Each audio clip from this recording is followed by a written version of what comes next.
Okay, so it's Wednesday, June 7th, and I decided to start another project. So the first thing I had to do was, well, there'll be a lot more first things, but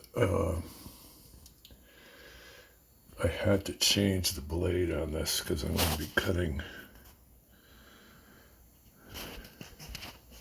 some fairly small radius, small curves. And this is the bandsaw I've been using to do the resawing when I make my own planks.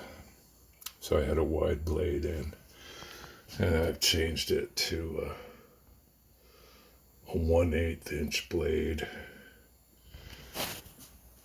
And I cleaned it up because I'd also been using with that wide blade. I'd been using this to cut up bones for my dog. I have a small dog, and when you get dog bones, they're just way too big. So there was a lot of cleaning to do here, a lot of bone and other stuff in here that had to be cleaned out.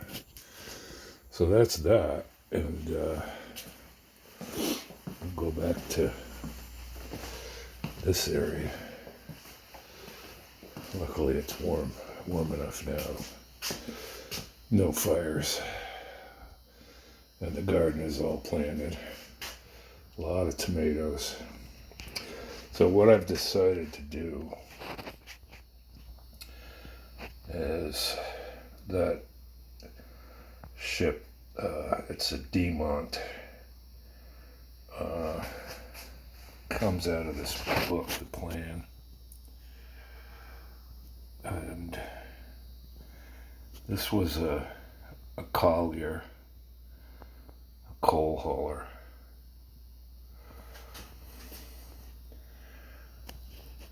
And what you do is you can, by looking at these, where these lines cross water lines, these are the buttock lines, where they cross a water line.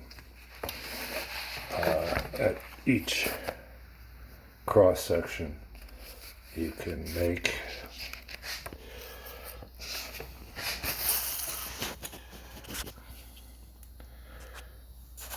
plots.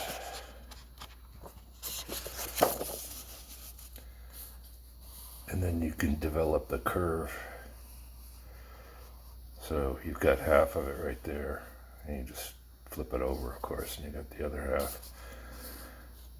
And then you trace that. I'm tracing that. I'm going to trace that onto this stuff, which I got from a well-known online store. It's a 1/8 inch birch plywood. It's not as high a quality as the stuff that the aircraft modelers use, but it'll be alright for this.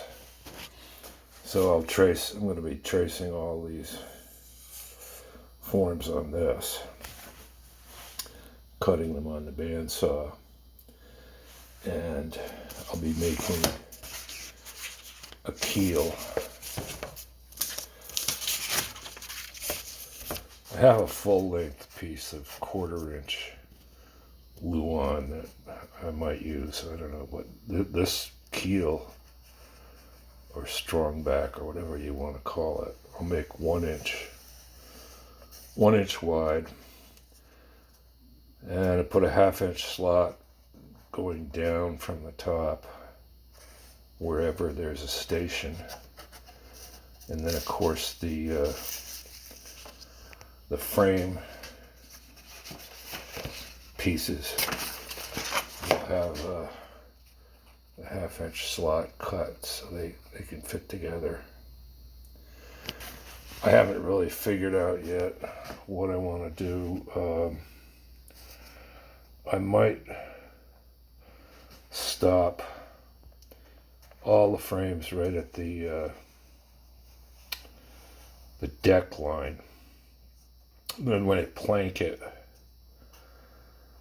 hold the planking down a certain amount to be determined, and then this rail or bulwark can be cut from plywood and glued to the frames, and so you'll have like a kind of a seamless appearance on the outside. If I ran the frames up to the height of the bulwark, the top of the bulwark, I would have like a 1/4 inch piece of plywood on the inside, which wouldn't be right for this. This thing is going to be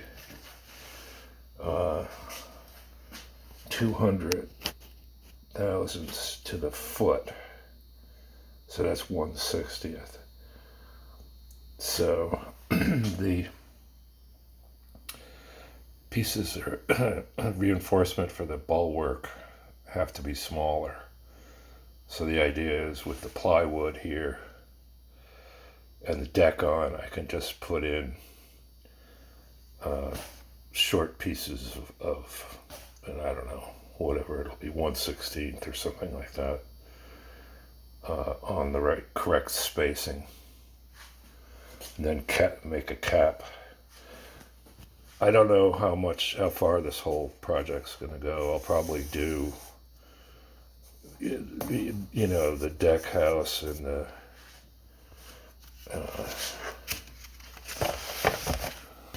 hatches,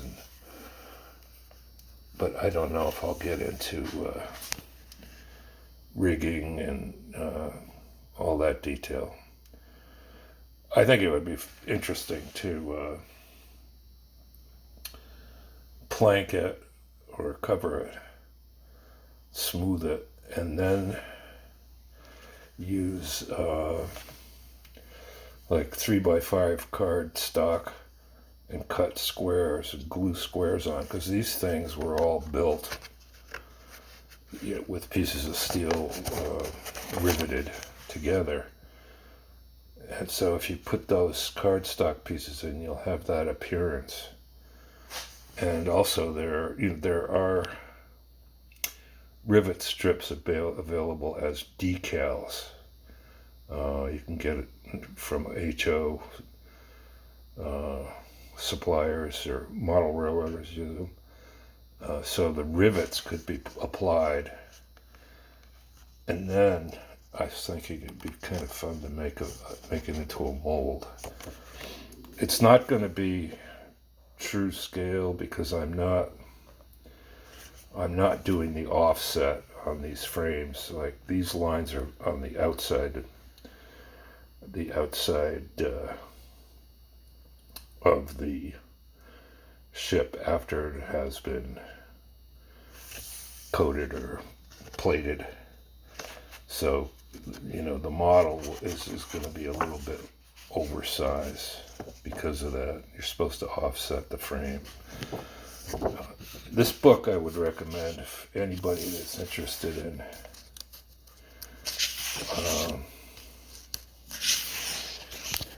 here, you can take a look at that. There's a couple of really good books in this series. Unfortunately, there are not a lot of lines plans available in it. In fact, I think that's why I selected the Deemont. It might be really the only lines plan that's in this book. I'm not sure.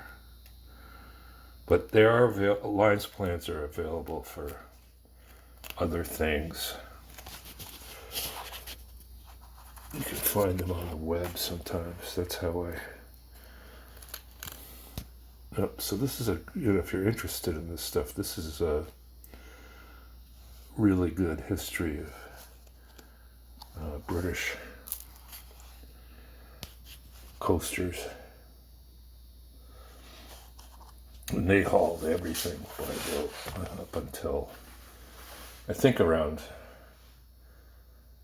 1960 was beginning of the end for these things. Now, when I was talking about plating, so this is a plan showing the plates. So these plates were actually, they were cut in a curve, and then when they went on the ship, you had to wind up with a straight line, you know.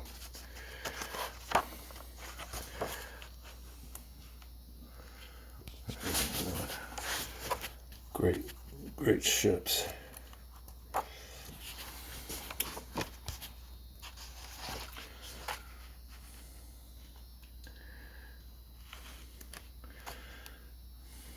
Yeah, I don't know where all the lines plans went.